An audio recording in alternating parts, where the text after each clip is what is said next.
The ticket slapped against my windshield while my truck was still rolling to a stop. Rebecca Whitmore stood in my driveway, leaned over my hood, and wrote me up for illegal parking on concrete I owned. Her white Lexus idled at the curb with the HOA logo on the door, and 2 neighbors had already stopped to watch like this was official business.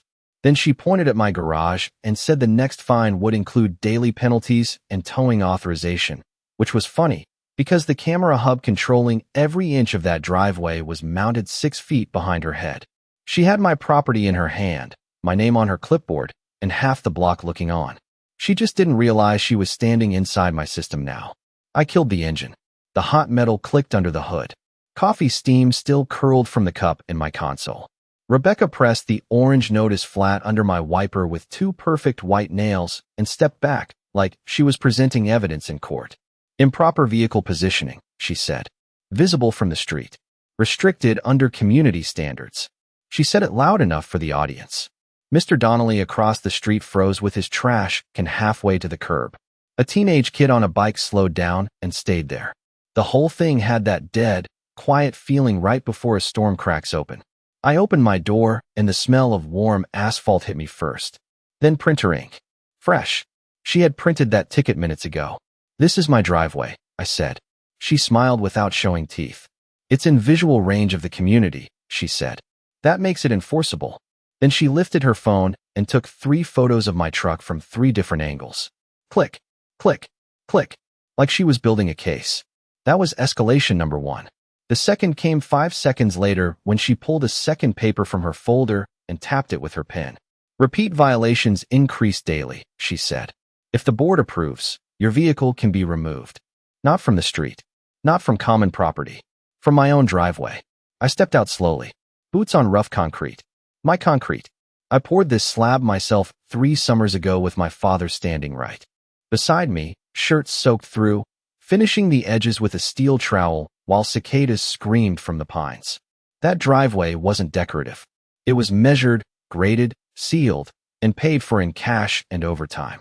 Rebecca knew that, which made this worse. My name is Ethan Cole. I'm 38. I build things for a living, and I notice systems fast when somebody tries to weaponize one against me. Rebecca was 52, president of the Willow Creek HOA, local real estate agent, white Lexus, pearl earrings, clipboard always tucked to her side like a deputy's badge. She had the smooth voice of someone used to being obeyed in parking lots and on front lawns. But this morning she had crossed a line in full daylight, with witnesses, paperwork, and her own car placed exactly where my side camera could read the plate. She looked past me toward my garage. "You'll want to fix this before tomorrow," she said. "I'll be checking." That landed harder than the fine. Not because of the money, because of the routine. She wasn't issuing one ticket. She was starting a campaign. I followed her gaze and saw what she was really looking at. The driveway, the truck, the workshop, the one thing on my property that still looked like work instead of polished suburbia. A hammer sat on my bench just inside the open garage. Beside it, the monitor for my security feed glowed blue in the dimness. For camera angles, motion stamps, audio, night vision. She either hadn't seen it or thought it didn't matter. Rebecca turned, heels clicking, and walked back toward her Lexus while the ticket fluttered under my wiper blade. Then she stopped, looked over her shoulder, and said, "Rules apply to everyone, Ethan." That line got a few nods from the sidewalk. She drove off smooth and silent, leaving exhaust, perfume, and that bright orange notice burning against the glass. I stood there long enough to hear the sprinklers kick on down the block. Then I pulled the ticket free and looked at the lower corner. Case number, timestamp, enforcement code, board authorization line left blank. That was the first real crack. I turned toward the garage, toward the screens, toward the footage she didn't know she'd already given me. By then, this was no longer about parking. I stood in the garage with the ticket still in my hand while the monitors hummed quietly against the wall.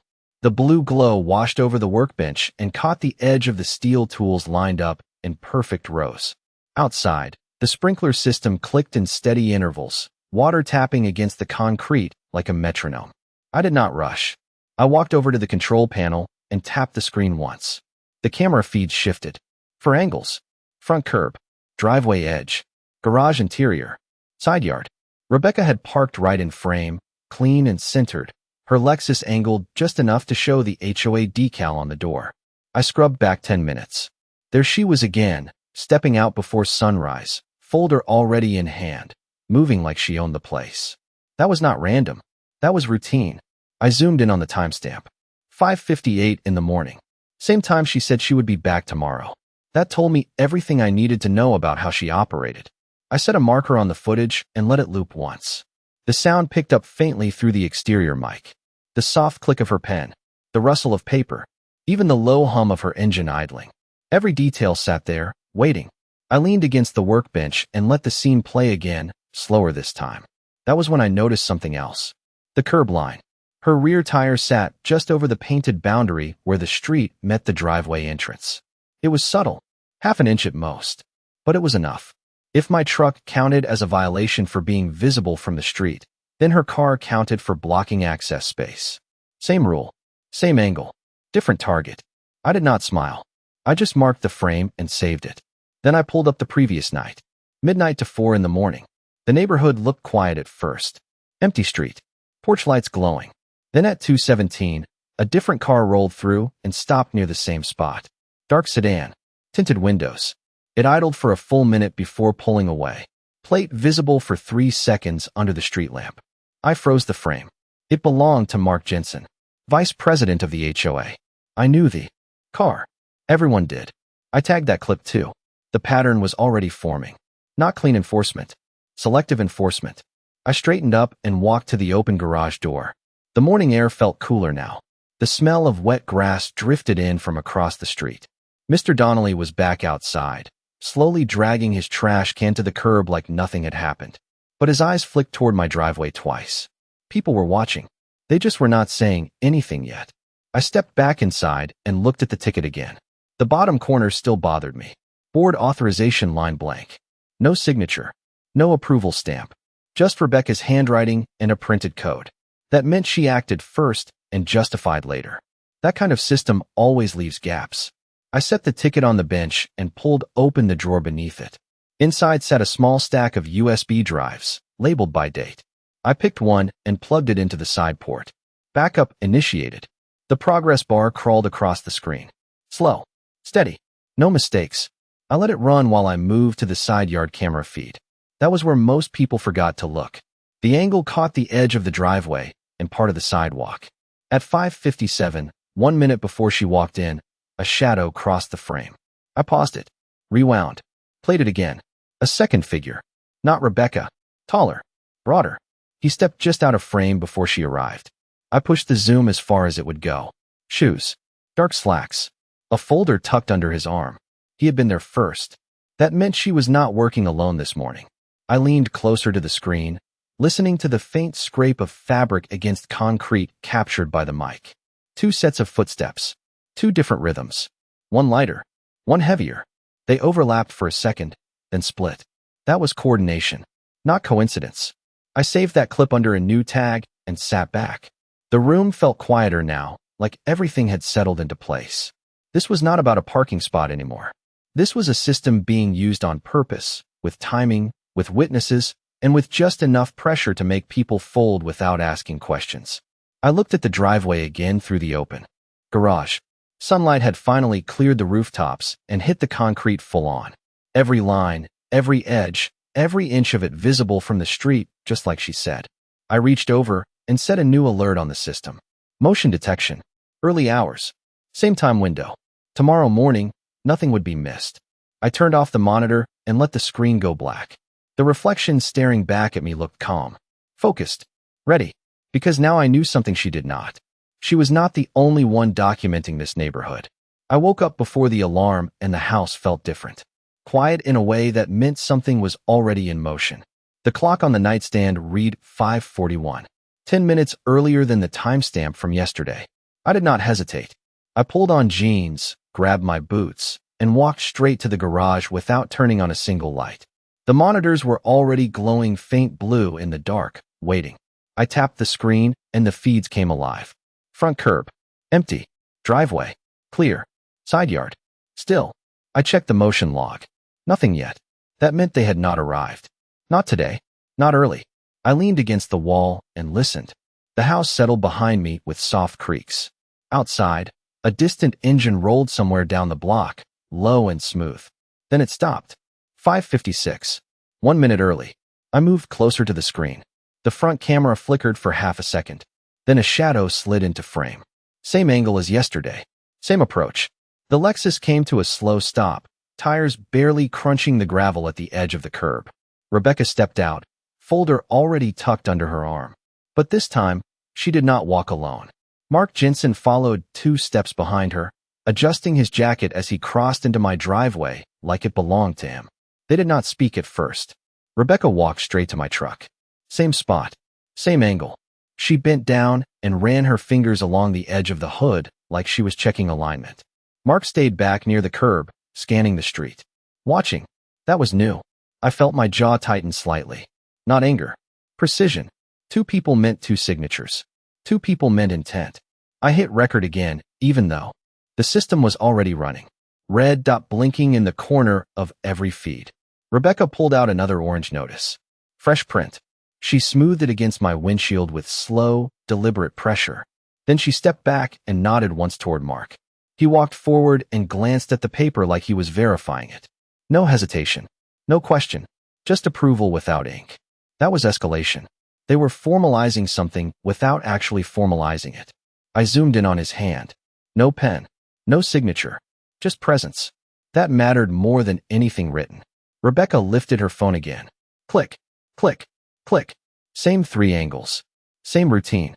But this time, Mark raised his own phone and took a 4th shot from the curb, wider frame, capturing my driveway, my garage, and the edge of my property line. That was not about a single vehicle anymore. That was about documentation for something larger. I stepped back from the monitor and looked toward the open garage door. The sky was just starting to turn gray. No sun yet. No neighbors outside. They chose this window on purpose. Visible enough to claim enforcement. Quiet enough to avoid questions. Rebecca turned slightly, just enough for her voice to carry toward Mark.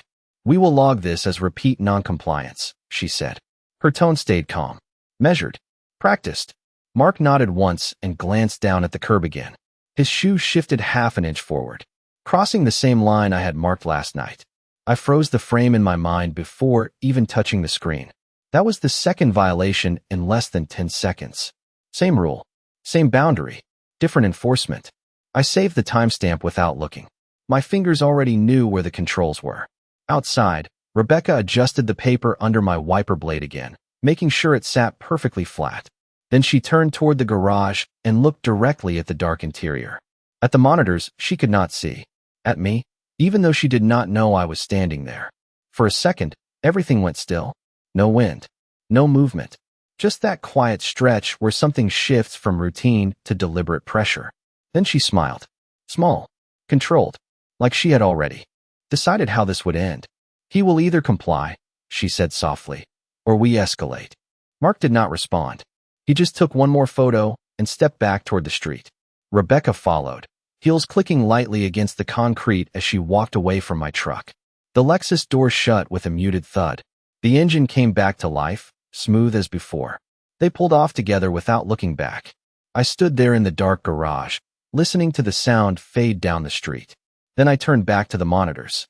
2 figures. 2 phones. 2 violations in plain sight. And one pattern getting clearer by the minute. I reached for the keyboard and opened a new folder. Not labeled yet. Not shared. Just a place to start stacking everything they were about to give me. Because this was no longer about proving a point. This was about catching a system in the act. And they had just stepped into frame together. The 3rd ticket was already on my windshield before the sun cleared the trees. I did not even hear them pull up this time. I just saw the orange flash through the garage opening, bright against the gray morning. I stepped outside slowly, boots pressing into the same concrete they kept pretending did not belong to me. The air felt colder than it should have. Damp. Still. Rebecca stood at the front of my truck again, but this time she did not look at me when I walked out.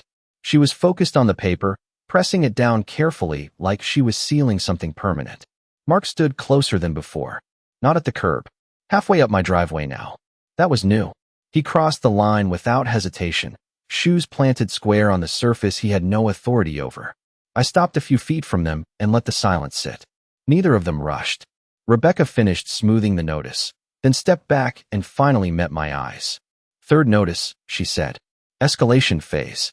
The words landed heavier this time. Not louder, just more certain. Mark shifted his weight and glanced toward my garage again. His eyes lingered there a second too long, like he was trying to figure out what he could not see. I followed his line of sight for half a second, then looked back at Rebecca. You. Keep saying that, I said. My voice stayed even. She tilted her head slightly. Same practiced move. Because it is happening, she replied. Then she reached into her folder and pulled out something thicker than the tickets. A stapled packet. Multiple pages. She held it just high enough for me to see the header. Notice of noncompliance. Formal review pending. That was escalation number 1. Paper turning into process. Then she flipped the packet once and tapped the second page with her finger. Daily fines begin tomorrow, she said. And the board will consider vehicle removal if this continues. That was escalation number 2. Not just pressure. Consequences tied to time. I took a step forward, just enough to close the gap between us. The smell of her perfume mixed with the faint chemical scent of fresh ink. From my driveway, I said. She did not answer right away. Instead, she handed the packet to Mark. He did not read it. He just held it, like a prop already approved. That told me everything about how this worked. Decisions were not made here. They were performed here. For whoever might be watching. I glanced past them toward the street. Mr. Donnelly was back again. Same spot. Trash can already empty, but still sitting at the curb. He pretended to adjust the lid, but his eyes stayed locked on us. 2 houses down, a woman I had seen maybe twice stood on her porch with a coffee mug, not drinking it. The audience was growing. Rebecca noticed it too. Her posture shifted just slightly. Straighter. More official. We are enforcing community standards, she said, louder now. That line was not for me. That was for them. I let the silence stretch again. Then I reached up and pulled the ticket from my windshield. The adhesive gave with a soft rip. I did not fold it this time. I just held it between 2 fingers and looked at the printed code. Same as yesterday. Same as the day before. No board signature. No authorization stamp. I turned it slightly so the light hit the lower corner. Blank line. Still blank. I looked back at Mark. You approving these? I asked. He did not answer. He just shifted the packet in his hands and glanced at Rebecca. That hesitation was small, but it was there. Rebecca stepped in before he could speak. The board operates as a unit, she said. Approval is implied. Implied, not documented. That word hung there for a second longer than anything else she had said. I nodded once. Slow. Controlled. Then I stepped back toward the garage. I will see you tomorrow, she added. Same line. Same tone. But this time it sounded different. Like a schedule. Like a plan already in motion. I did not respond. I just walked inside and let the garage swallow the light behind me. The monitors were still running. Red dots blinking steady in the corners. Every angle captured. Every step logged. I walked up to the screen and scrubbed back 30 seconds. There it was again. Mark's foot crossing the boundary. Rebecca standing fully inside my driveway while issuing a violation for being visible from the street. Both of them inside the same frame. Same rule. Same moment. Different application. I paused the footage and let it sit there. Then I opened the folder I created earlier and dragged the new clips into place. 3 days. 3 visits. Same time window. Same pattern. But now the stakes were higher. They were moving faster. Pushing harder. Turning paper into pressure. I leaned closer to the screen and watched Rebecca's hand press the ticket down one more time. Slow. Deliberate. Like she was sealing something she thought she controlled. That was the moment it shifted. This was not about getting me to move my truck anymore. This was about forcing a response. And they were about to get one. The envelope was waiting on my doorstep before I even stepped outside. Thick. Official. My name printed clean across the front like it belonged there. I picked it up and felt the weight of multiple pages inside. Not just another ticket. This was different. I opened it right there on the porch. The paper made that stiff, dry crack as it unfolded. Formal notice. Daily fines active. Review hearing scheduled. My driveway was now a case file. I exhaled slowly and looked out toward the street. Rebecca's Lexus was already parked across from my house. Engine off this time. Windows up. Watching without pretending anymore. That was escalation. They were not just visiting. They were setting a presence. I stepped off the porch and walked down the driveway. Envelope still open in my hand. The morning sun finally hit the concrete, lighting up every detail they had been trying to redefine. The same surface, the same lines. But now it carried a number, a violation count. I reached my truck and saw another notice under the wiper. Fourth one. The ink was still fresh again. I pulled it free and held it up next to the letter. Same code, same language, still no signature. That part had not changed, which meant they were pushing harder without fixing the gap. That was a mistake. I glanced up.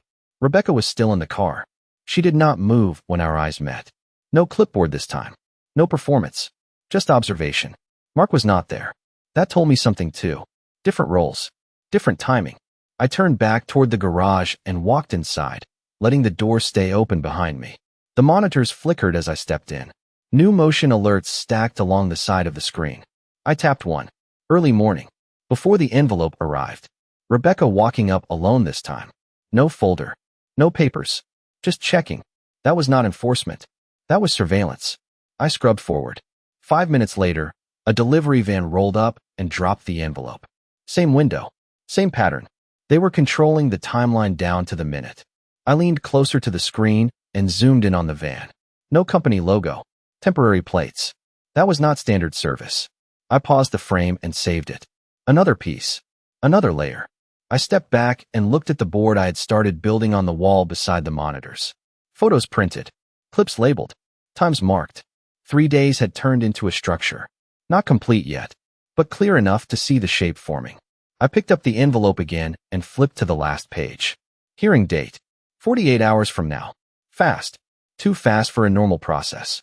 That meant they wanted control before anyone else could look closely. I set the paper down and walked back to the garage opening. Outside, Rebecca finally stepped out of the Lexus. Slow. Controlled. She walked halfway up the curb this time, but stopped before crossing the line. Careful now. Adjusting. Learning. She folded her arms and spoke just loud enough to carry. You received the notice, she said. Not a question. I nodded once. She held my gaze for a second, then added, compliance avoids further action. Same script, but stripped down. No audience needed today. I took a step forward, stopping right at the edge of the driveway. The boundary line sat between us like a visible mark now. She stayed on her side. I stayed on mine. You are missing a signature, I said. Her expression did not change, but her eyes flicked for a fraction of a second. That was enough. The board stands behind every notice issued, she replied. Again with the implied authority. Not written, not recorded, just assumed. I nodded slowly and glanced back toward the garage. The monitors were still running, still recording, still capturing every adjustment she made. When I looked back at her, she was already turning away. Conversation over. Lexus door opened. Closed. Engine started. She pulled off without another word. I stood there a moment longer, the envelope still in my hand, the weight of it heavier now than when I first opened it. This was not just pressure anymore. This was acceleration. They had moved from daily visits to formal action in less than 3 days. Too fast. Too coordinated. Too precise. I walked back inside and closed the garage halfway, leaving just enough light to keep the driveway in view. Then I turned to the monitors and opened a new timeline. 48 hours. That was what they gave me. But the footage already showed more than they expected. I reached for the keyboard and started tagging every clip with a new label. Not violations. Not yet. Patterns. Because once those patterns lined up, this was not going to stay inside a hearing room. The street stayed quiet that afternoon, but the quiet felt staged. Too clean. Too empty. I stood in the garage with the envelope spread open on the workbench and watched the camera feed cycle in real time. Nothing moved at first. Just heat rising off the pavement and a faint shimmer across the curb line. Then, at exactly 2:13, a car I did not recognize slowed down in front of my house and kept going. No stop. No parking. Just a slow pass. I marked the timestamp without thinking. That was not random traffic. It matched the pattern from the early morning. Different vehicle. Same behavior. Observation without interaction. I leaned closer to the screen and zoomed in as far as the system allowed. The plate was partially visible for half a second. Out of county. Temporary tag. That made 3 separate vehicles in 2 days tied to the same window. Rebecca. Mark. And now this. I saved the frame and stepped back. The room felt warmer now, the hum of the monitors louder against the silence. I grabbed a clean notepad from the shelf and started writing times down by hand. 5:58, 5:59, 2:13. The spacing between them was not random. It was structured. Morning enforcement. Afternoon observation. Repeat cycle. I tapped the pen once against the paper and looked back at the board on the wall. The clips were lining up. Not just events. A system. I picked up the envelope again and flipped to the hearing details. 48 hours. Same building. Same room number. I had seen that address before. HOA office, but not just administrative. That was where they handled escalations. Controlled space. Limited access. I set the paper down and walked toward the garage opening. The air outside had shifted. Warmer now. The smell of cut grass drifting from 2 houses down. A lawn mower droned in the distance. Normal sounds. But they sat on top of something else. Pressure. I stepped out onto the driveway and looked toward the curb. The boundary line stood out sharper in the afternoon light. That thin painted edge they kept using as justification. I walked right up to it and stopped. My side. Their side. Clean division. Until it was not. I turned and walked back inside, straight to the side yard camera. That was where the morning shadow had crossed. I rewound the footage again and slowed it down frame by frame. The second figure moved differently than Mark. Longer stride. Heavier step. Not bored. Not resident. That left one option. Support. Someone outside the HOA structure, but working with them. I paused on the clearest frame and pushed the zoom. A logo on the folder. Faint. Hard to read, but enough to recognize the shape. Property management. Not internal. Contracted. That expanded the scope immediately. This was no longer just Rebecca and Mark. This was a chain. I saved the image and added it to the board. 3 columns now. HOA. External. Unknown. The lines between them were starting to connect. I stepped back and let my eyes move across everything at once. Times. Faces. Vehicles. Documents. It all pointed in one direction. Coordinated enforcement with selective targets. I exhaled slowly and set the pen down. Then I reached for the keyboard and opened the audio logs. Most people ignore audio. They focus on visuals. That was a mistake. I scrubbed through the early morning clip again and raised the gain slightly. The sound sharpened. Footsteps. Paper. Fabric. Then, faint but clear, a second voice behind Rebecca's. Not Mark. Different tone. Lower. Off frame. I froze it and played it again. 1 sentence. Short. Keep it consistent. That was all. But it changed everything. That was instruction, not discussion. Someone directing the pattern. I leaned closer to the speaker and played it one more time. Same words. Same timing. I saved the clip and tagged it separately. That was leverage. Not the driveway. Not the truck. The system behind them. I straightened up and looked toward the open garage door again. The sunlight had shifted lower now, casting longer shadows across the concrete. Every line on the driveway stood out sharper than before. Every mark visible. Every boundary clear. I walked out to the edge once more and stood there, looking at the street like they had been doing for the past 3 days. Watching. Measuring. Waiting. Then I turned back inside and closed the garage another few inches, narrowing the opening just enough to frame the driveway perfectly on the monitors. The system was set. The pattern was clear. And now there was a voice inside it, which meant this was about to move beyond paperwork. The audio clip kept playing in my head long after I shut the speakers off. Keep it consistent. 2 seconds of sound. 1 sentence. But it sat heavier than anything written on those notices. I stood in the garage with the monitors dimmed and listened to the silence that followed it. Outside, a car door slammed somewhere down the block. Normal sound. But now everything felt like part of the same pattern. I walked back to the board and pinned the audio timestamp next to the morning footage. The gap between them closed visually. Same minute. Same sequence. That voice was not random. It was timed. I stepped back and studied the layout again. Rebecca. Mark. Unknown third. External vehicle. Delivery van. Every piece connected by time, not chance. I picked up the envelope and flipped to the hearing page again. 48 hours. Same controlled room. Same people who thought they were running this from the outside. I set the paper down and reached for my phone. Not to call anyone. Not yet. Just to check something simple. The HOA directory. Names. Roles. Contact listings. Rebecca was listed as president. Mark as vice president. No mention of any external manager. No contracted firm listed. That was the first mismatch. The logo I saw on the folder did not exist in their own records. I leaned against the workbench and exhaled slowly. That meant the system they were using was not just hidden. It was intentionally omitted. I tapped the screen again and pulled up the side yard footage where the second figure appeared. I slowed it down further, frame by frame. The folder edge came into view again. That same faint logo. I grabbed a marker and sketched the shape on the notepad. 2 lines crossing. Small circle at the corner. I stared at it for a second, then walked to the shelf and pulled an old binder from the bottom stack. Property permits. Old contracts. Things I kept from previous jobs. I flipped through pages until I found something close. Same pattern. Same shape. Private compliance firm. They handled enforcement overflow for larger developments. Not small neighborhoods like this. Not unless someone brought them in off record. I closed the binder slowly. That was escalation beyond HOA authority.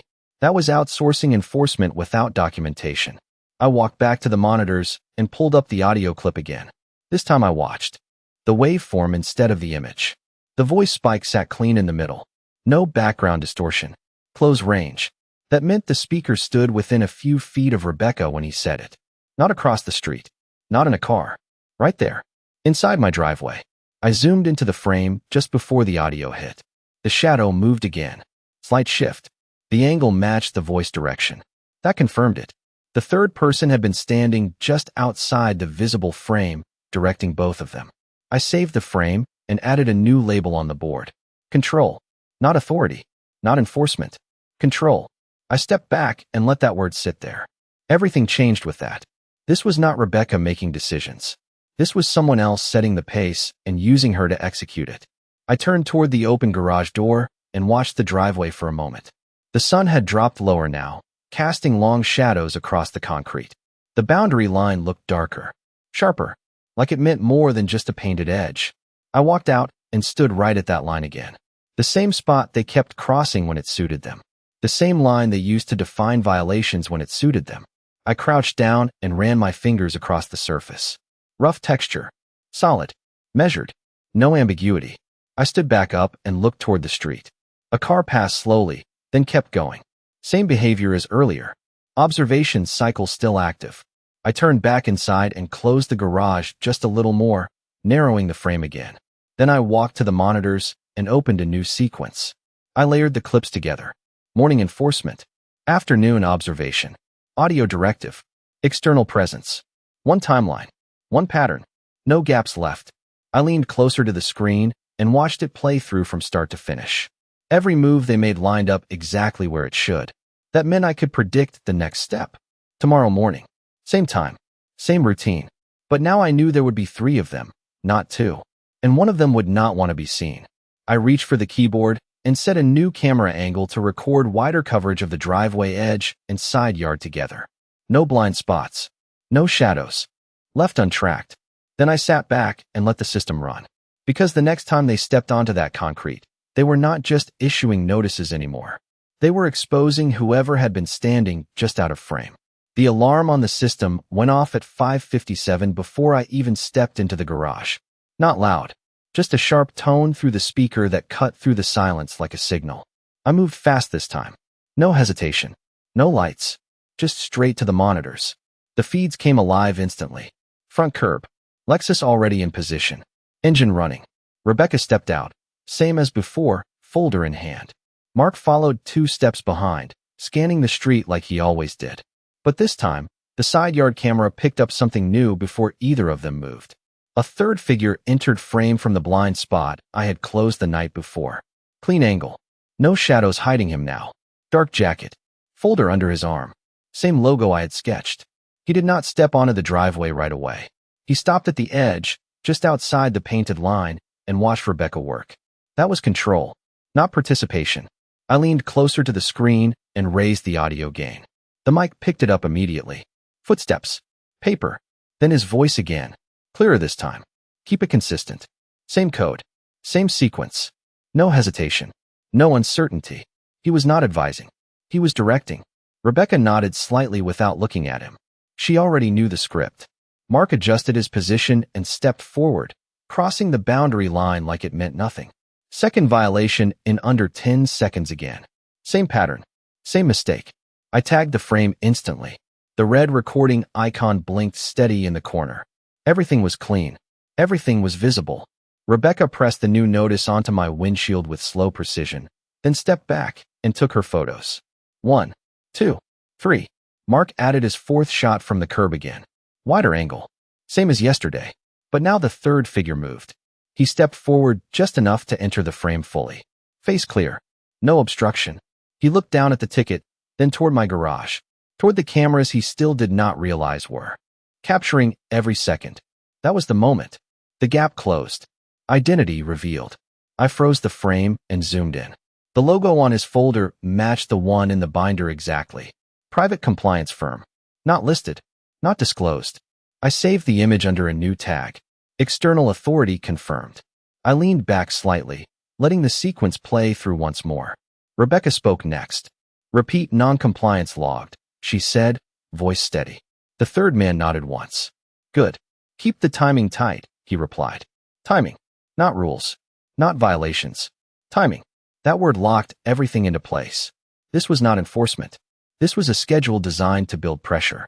I watched as Rebecca adjusted the paper one more time, then stepped away from my truck. Mark followed, but the third man stayed for a second longer. He looked down at the driveway line, then deliberately stepped across it. Slow. Controlled. A test. Then he stepped back onto the street. That was intentional. He wanted to confirm the boundary, to see how far they could push it. I marked the timestamp again. Another violation. Another piece of leverage.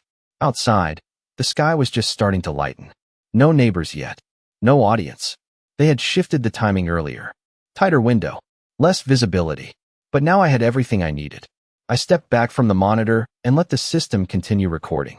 Then I reached for the keyboard and pulled all the clips into one sequence. Morning visits. Afternoon surveillance. Audio commands. External presence. Every piece aligned perfectly. No gaps left. I scrubbed through the timeline slowly, watching each step fall into place. Rebecca acting. Mark reinforcing. Third figure directing. It was a chain. Clean. Predictable.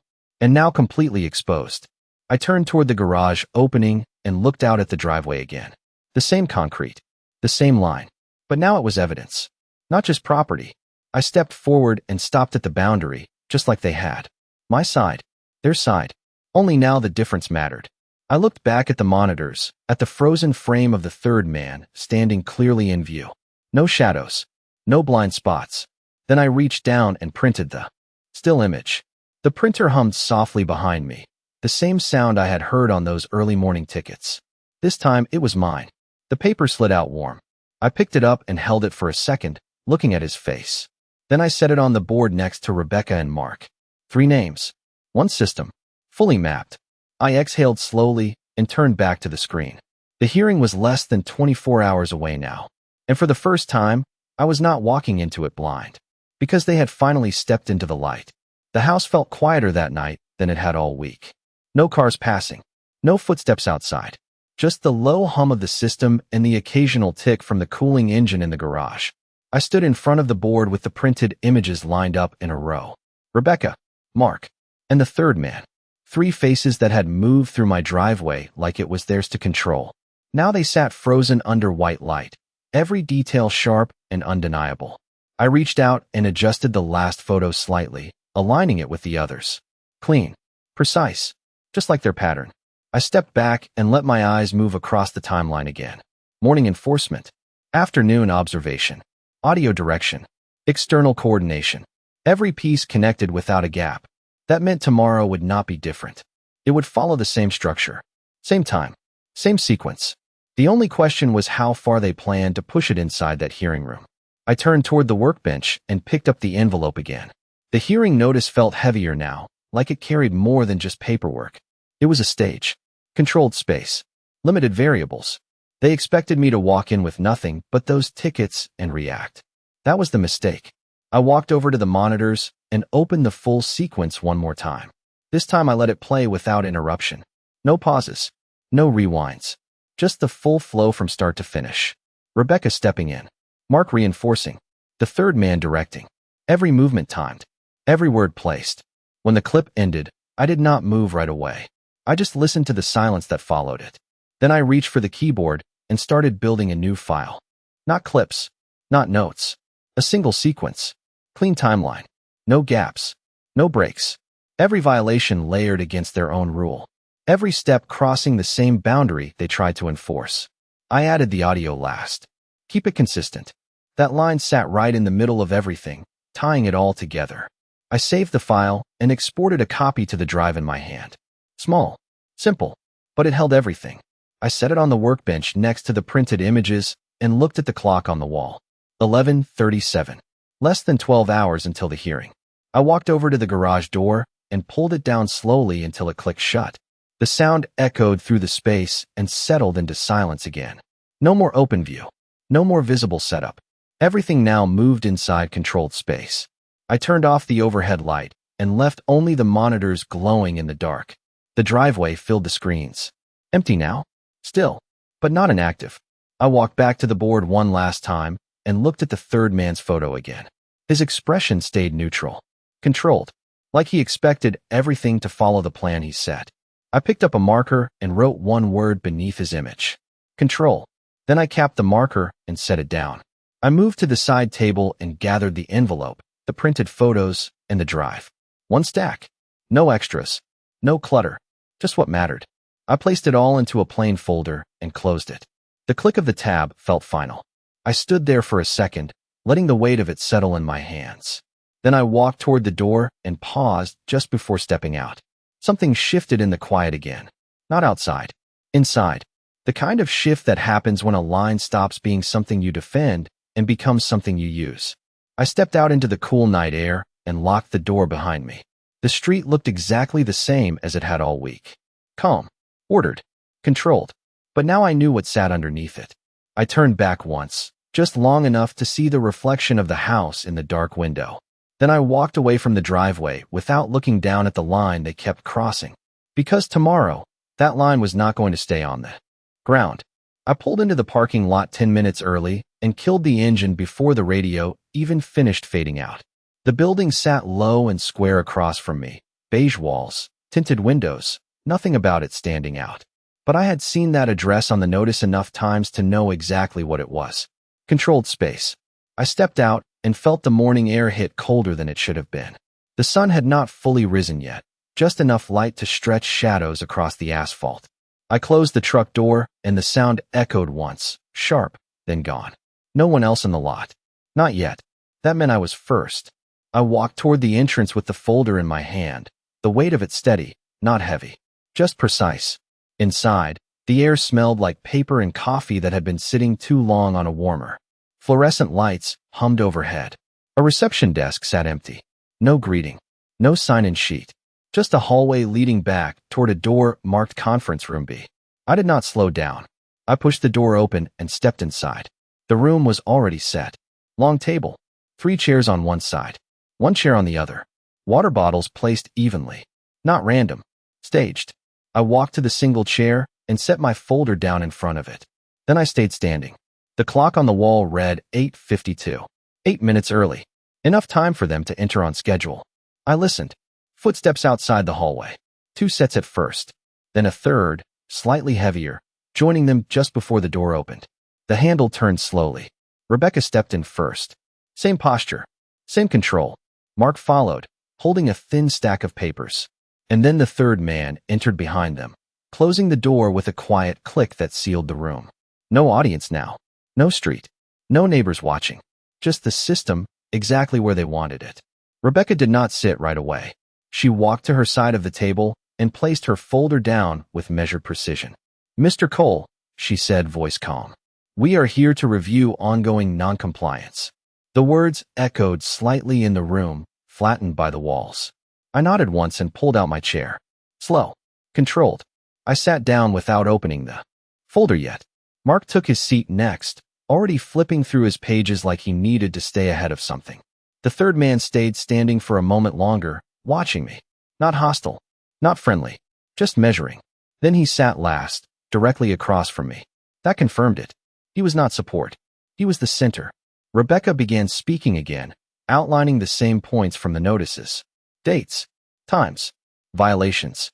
Her voice stayed steady, practiced, like she had already repeated this in her head before walking in. Mark slid a paper across the table toward me. A summary sheet. Numbers listed cleanly. Daily fines calculated. Escalation recommendations printed at the bottom. I did not touch it. I let it sit there. Then I looked at the third man. He had not said a word yet. Not like outside. Not like in the recordings. But his presence filled the space more than either of them. That was control. I reached forward and opened my folder. The sound of the tab breaking the seal cut through the room. Not loud. Just enough to shift attention. I pulled out the first printed image and set it on the table between us. Rebecca's hand paused for half a second. Mark's page stopped mid-turn. The third man did not move. I slid the second image next to it. Then the third. All three faces now mirrored back at them across the table. Same sequence. Same positions. Same moments they thought no one else controlled. Rebecca's eyes flicked down, then back up. "What is this?" she asked. I did not answer yet. I reached into the folder again and placed the USB drive on the table beside the images. Small. Plain. But it carried everything. The room went quiet. No hum. No paper movement. Just that still space where something shifts direction. I leaned back slightly in the chair and finally spoke. "You said the board operates as a unit," I said. My voice stayed even. "So let us keep it consistent."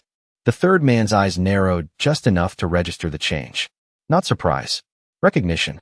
He understood exactly what was sitting in front of him. I pushed the drive forward a few inches, letting it stop right at the edge of his reach. Then I folded my hands and waited. Because this was no longer their room to control. No one reached for the drive. Not at first. The room held still like something had just shifted off balance. Rebecca's fingers rested on the edge of her folder, perfectly still, but her knuckles tightened just enough to show the pressure underneath. Mark's eyes dropped to the images again, then flicked back up, then down again, like he was trying to find a version of the room that made sense. The third man did not move. He looked at the drive, then at me, then back at the drive, measuring, calculating. I let the silence stretch. 3 seconds. 4. 5. Then he reached forward. Slow. Controlled. He picked up the drive between 2 fingers and turned it once in the light. No label. No markings. Just a small piece of plastic holding more than they expected. "What is on this?" he asked. His voice was different in here. Lower. Tighter. Not the same tone from the driveway. That told me enough. I leaned back slightly in the chair and kept my hands folded. "The same thing you asked them to keep consistent," I said. His eyes held mine for a second longer than necessary. Then he set the drive back down without plugging it in. Not yet. That was hesitation. Rebecca stepped in before the silence could settle again. "We are here to address violations," she said, voice sharper now. Not louder. Just less controlled. "This is not relevant to the hearing." I did not look at her. I kept my focus on him. "It is the only thing relevant," I said. Mark shifted in his seat, the paper in front of him sliding slightly against the table. That small sound cut through the room. He cleared his throat once, but did not speak. The third man finally leaned back in his chair, one hand resting near the drive, the other tapping lightly against the table. Tap, tap, tap. The rhythm was steady, controlled, but it had changed. He was thinking now, adjusting. "Explain," he said. Not to Rebecca, not to Mark, to me. That confirmed it. I reached forward and turned the first image toward him, aligning it with the edge of the table. "Same code," I said. Then I tapped the second image. Same timing. Then the third. Same sequence. I let the words sit there, each one landing. Clean. No rush. No extra explanation. His eyes moved across the images, slower this time. Not scanning. Studying. Rebecca opened her folder and flipped to a page, faster now, searching for something to anchor the conversation back to her control. "These are routine enforcement actions," she said. The word routine hung there for a second. I leaned forward just enough to close the distance between us. "Routine does not include off-record coordination," I said. Mark's head snapped slightly toward me, then toward the third man. That reaction was automatic. Not planned. The third man's tapping stopped. Completely. That was the first real break in his rhythm. I reached for the drive and slid it a few inches closer to him again. Not aggressive. Just enough to put it back in his space. "Audio is clean," I said. "No distortion. No background overlap. Close range." I paused for half a second, then added, "Clear direction." Rebecca's hand froze mid-page. Mark stopped moving entirely. The room tightened around that one phrase. The third man did not look at the drive this time. He looked at Rebecca, just for a second, then back at me. That glance was small, but it carried everything. He knew exactly which moment I was talking about, and he knew I had it. I leaned back again and let the silence return. Not empty this time. Heavy. Weighted. The kind of silence that forces decisions. Rebecca closed her folder slowly. No more page turning. No more script. Mark lowered his eyes to the table. The summary sheet in front of him no longer mattered. The third man exhaled once, controlled, then reached for the drive again. This time, he did not turn it in his fingers. He held it still. Then he placed it flat on the table and slid it back toward me. That was new. Not rejection. Not acceptance. A shift. This changes the scope, he said quietly. The words landed without emphasis, but they carried more weight than anything else in the room so far. I did not touch the drive yet. I let it sit there between us. It already has, I said. His eyes stayed on mine. No movement. No hesitation now. Just recognition. The system they had been running outside that room had followed them inside. And it was no longer contained. He leaned back in his chair, breaking the alignment of the table for the first time. Rebecca glanced at him, waiting for direction. Mark stayed still. The third man rested his hands on the table and spoke again, slower this time. We will need to pause this review. That sentence shifted everything again. Rebecca opened her mouth slightly, then closed it. Mark did not move. I reached forward and picked up the drive, sliding it back into my folder without breaking eye contact. Because this was not a hearing anymore. No one stood up right away after he said it. The room stayed locked in that same stillness, but it felt different now. Not controlled. Not balanced. Just quiet in a way that meant something had already broken underneath it. Rebecca's posture shifted first. Not much. Just a slight adjustment in her shoulders, like she was trying to find the version of this room where she still had authority. It was not there anymore. Mark kept his eyes on the table, hands folded over the same paper he had pushed toward me earlier. The numbers on that sheet did not matter now. They never really did. I closed my folder slowly, making sure the sound carried just enough to mark the moment. The third man watched the movement, not the folder. His focus had narrowed. He was no longer scanning the room. He was measuring the damage. This will need to be reviewed, he said, voice lower now, stripped of the tone he used outside. No direction, no instruction, just acknowledgement. I nodded once. It already is, I said. Rebecca looked between us, her control slipping in small, almost invisible ways. Her fingers tightened on the edge of her folder again, but she did not open it. There was nothing in there that could fix this. Mark shifted slightly in his seat, then finally spoke, his voice quiet. We followed standard procedure. The words landed flat. Not convincing. Not even to him.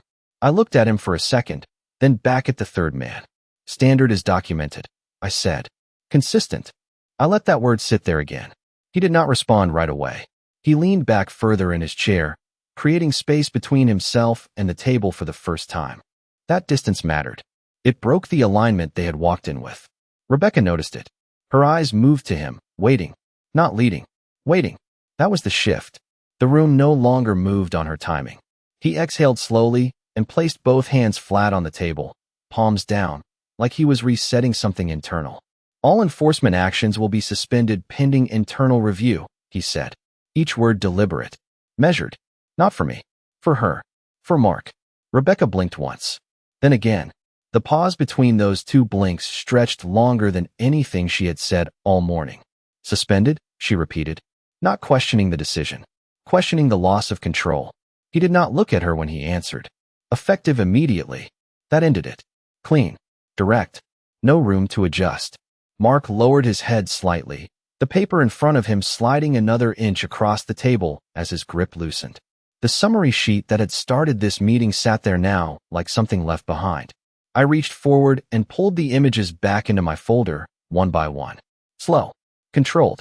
The sound of each page sliding over the table filled the room in a way their voices no longer could. When I reached the last one, I paused for half a second and looked at the third man again. He held my gaze this time. No deflection. No calculation. Just acknowledgement. I slid the final image into place and closed the folder. The click of the tab sounded sharper than before. Final. I stood up, chair moving back with a low scrape against the floor. No one else moved. Not yet. I picked up the folder and held it at my side, steady. Rebecca remained seated, her hands still resting on her folder like she had not decided what to do with them. Mark did not look up. The third man stayed where he was, but his posture had changed. Less rigid, less certain. I walked toward the door without rushing. Each step clear, measured. When I reached the handle, I stopped for a second and turned back just enough to look at the table. 3 chairs on one side, one on the other. Same setup as when I walked in. But nothing about it held the same weight anymore. I opened the door and stepped into the hallway. The fluorescent hum returned, filling the space behind me as the door closed with a soft click. The sound sealed the room off again. Whatever system they had built stayed inside with it. I walked down the hallway without looking back, the folder steady in my hand. The air outside felt different when I pushed through the front door. Warmer, moving, real. I stepped into the parking lot and paused for a moment beside my truck. The sun had fully risen now, casting light across the asphalt in clean lines. No shadows hiding anything. I looked out toward the street, then back at the building one last time. From the outside, it looked exactly the same. Quiet, controlled, ordinary. But I knew what sat behind those walls now. And more importantly, I knew what did not. I opened the truck door and climbed in, setting the folder on the passenger seat. The engine turned over smoothly, the familiar vibration settling through the cab. I sat there for a second, hands resting on the wheel, letting the moment pass through. Then I shifted into drive and pulled out of the lot without looking back. Because whatever they had started on that driveway did not end in that room. It just moved somewhere they could not control anymore. I pulled into my driveway just as the sun started to drop behind the trees, casting long shadows across the same concrete that started all of it. The truck rolled to a stop in the exact same position as every morning before, tires settling into the same faint marks left behind from years of use. No ticket waited on the windshield this time. No bright orange paper. No fresh ink smell cutting through the air. Just silence. Real silence. I shut off the engine and sat there for a second, hands resting on the wheel, listening to the ticking of metal cooling under the hood. The system in the garage was already running. I could see the faint blue glow through the open door. Still recording. Still watching. I stepped out and closed the door behind me. The sound echoed once, then faded. The air felt different. Not lighter, just clearer, like something had been pulled out of it. I walked up the driveway slowly, boots pressing into the same rough surface I had run my hands. Over a dozen times this week. The boundary line near the curb stood out in the fading light. Same paint, same edge, but it did not carry the same weight anymore. I stepped across it without thinking. No hesitation, no pause, just a line on the ground again. Inside the garage, the monitors showed the street in 4 clean angles. Empty, no cars idling, no slow passes, no early morning shadows waiting just out of frame. I walked over to the board on the wall and looked at the 3 images still pinned in place. Rebecca, Mark, and the third man. Same faces, same frozen moments. But something had shifted even there. The tension that held them together was gone. They were not a system anymore, just individuals caught in one. I reached up and pulled the last image free. The pin came out with a soft click. I held the paper for a second, then set it down on the workbench. No rush, no anger, just done. The folder from the hearing sat next to it, still closed. I did not open it. I did not need to.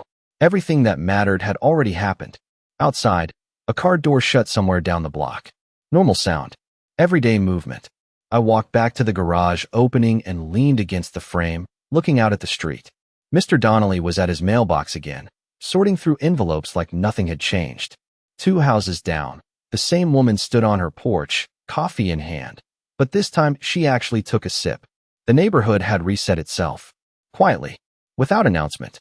That was how systems like this ended. Not with noise. Not with confrontation. Just a shift in control that removed the pressure from the surface. I stepped back inside and glanced at the monitors one more time. The driveway filled the screens. Clean. Undisturbed. No movement flagged. No alerts waiting. The system still worked. But it was no longer reacting. It was just there.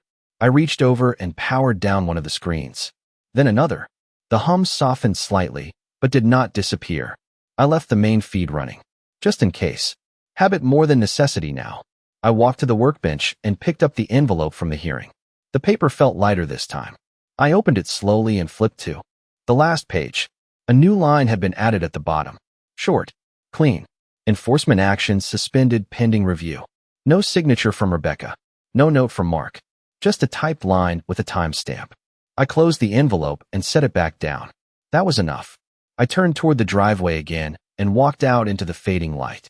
The sky had shifted to a deeper shade now, the last of the sun catching the edges of the houses across the street. I stood at the center of the driveway and looked down at the concrete.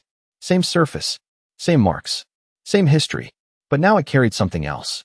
Not pressure, not conflict, just clarity. I took a slow breath and let it out. Then I walked toward the curb one last time and stopped right at the painted line. My side, their side. It did not matter anymore. I stepped over it again without hesitation and looked back at the house. The garage light glowed softly inside, the monitors barely visible from this angle. Everything was exactly where it had always been. The only difference was who controlled it. I turned away and walked back up the driveway, leaving the line behind me without another thought. Because in the end, it was never about where the truck was parked. It was about who thought they could decide it.